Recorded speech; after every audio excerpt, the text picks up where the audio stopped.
Espero que se encuentren muy bien.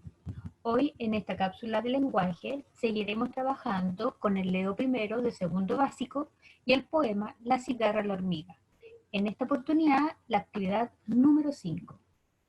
Ahí nos preguntan, ¿cuándo suena la k como k o s? Eso a veces no lo sabemos, pero es muy fácil porque va a sonar según la vocal que lo acompañe. Por ejemplo, la k suena como k cuando está acompañado con la vocal A. Y ahí tenemos un ejemplo, casa.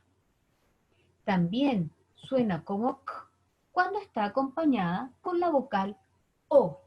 Por ejemplo, corazón. Y también suena k cuando está acompañada con la vocal U. Por ejemplo, cuna.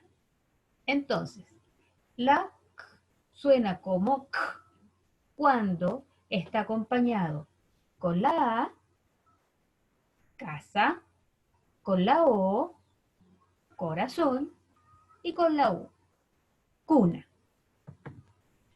Y la k suena como ts cuando está acompañada con la vocal E.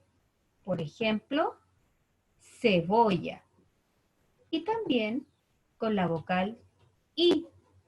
Por ejemplo, cisne.